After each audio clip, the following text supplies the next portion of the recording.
Video games. They have been a part of my life since I was 5. And not exhibiting, but I am really good in them. I got introduced to gaming by my father, and I have seen him play since my early childhood. He used to play games after he got home from work or in some free time, and I sat on his lap watching him, and I enjoyed it a lot. Soon I got into the pilot seat, I mean the gaming seat, and started my grind. But before that, just a quick question: how many of you have ever played games in their entire life? That's that's normal. Every one of us play games for some relaxing purposes, time pass or entertainment, right? But what if I tell you that gaming isn't just a time pass thing anymore? There are esports tournaments and competitions where people can play games and earn money. And about 75 to 80% of people on the earth only know that. I used to play games after I get home from school, and my parents set me a daily limit of 1 hour. And I enjoyed every single moment of that. I never wanted to I never wanted that 1 hour to end. Those fascinating sceneries, those great storylines of the games, it was all just so beautiful. But my relatives used to criticize that. They had many misconceptions about gaming. They used to think that gaming harms mental health, gaming makes you unfit, gaming makes you violent, and the most commonly used, gaming destroys your studies.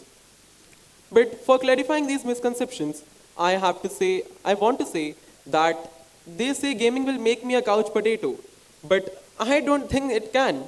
If I give attention to my fitness and diet, if I maintain a proper discipline, do regular workouts, and do not eat excessive junk food, there's no chance of me being unfit.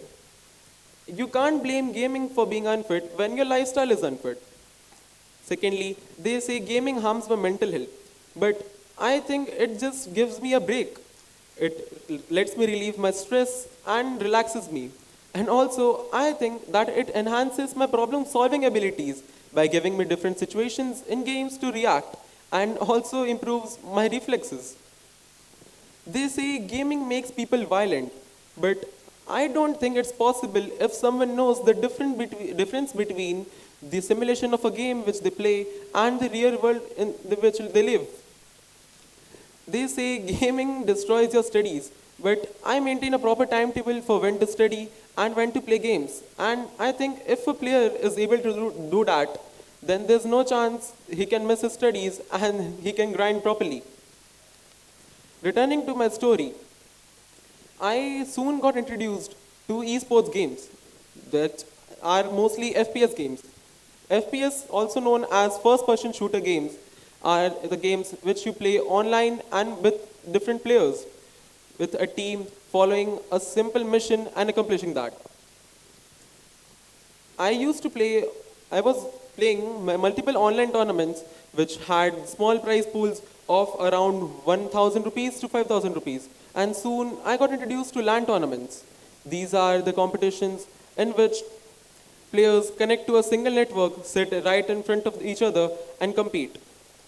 I was fascinated to know that even in my city, there are LAN tournaments happening. Yes, I visited to play one of these, and it really felt like just a traditional sports tournament, like cricket or football. There were my team beside me, there were my opponents in front of me, and there were people who came to visit that, to witness that.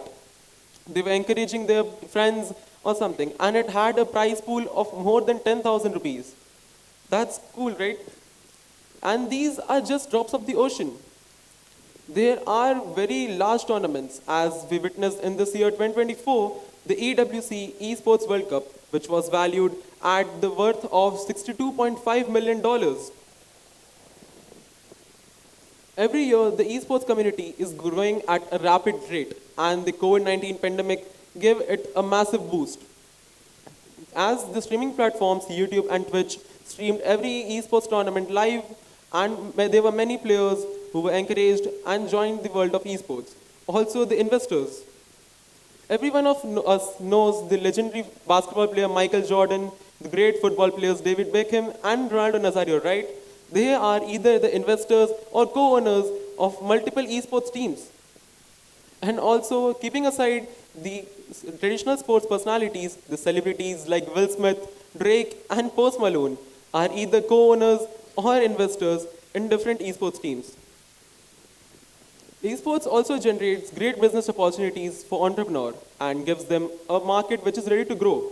An entrepreneur can either own a team, make gaming equipments, do brand partnership with other teams, and also it leads to generate a career option as an esports athlete or player. Yes, they earn a very good amount of money for every match they play.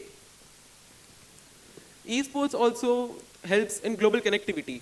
People can connect from different parts of the world to a lobby of a game or can even meet in a LAN tournament. Also, when esports tournaments are streamed on YouTube or Twitch or any other live platforms, people can chat in real time and it helps in exchange of cultural values and humor, fostering global connectivity. In the next decade, I see esports competing its way to the position of mainstream entertainment sector. Also, the engagement of fans will also be increased with the help of virtual reality and augmented reality. And there will be more business opportunities in broadcasting and event management. Also, there can be career options as esports coach or esports trainers. Yes, there are multiple training academies and multiple courses for learning of how to play games right now too. But the coaching and all these are not so reputed right now. But I think in next years it will have the reputation they need. The Indian gaming industry is also growing at a massive rate. As it is led by the mobile gaming sector, multiple national and international organizations are ready to invest in it. As many people of India do not own their own gaming computers, players visit gaming cafes or cyber cafes to play games and they earn in huge amounts. Also, the Indian government has placed esports in the Ministry of Youth Affairs and Sports, considering it a legitimate sport. Organizations like Nazara Technologies, Nordwind Gaming, and Global Esports are the big shots of India giving their best in promoting esports. In the end, esports isn't a trend, it's a revolution redefining entertainment and competition. I hope in the next 5 to 10 years, esports gets as popular as traditional sports and the players get the reputation they deserve. Thank you. That's Gamer Manan Patel signing off.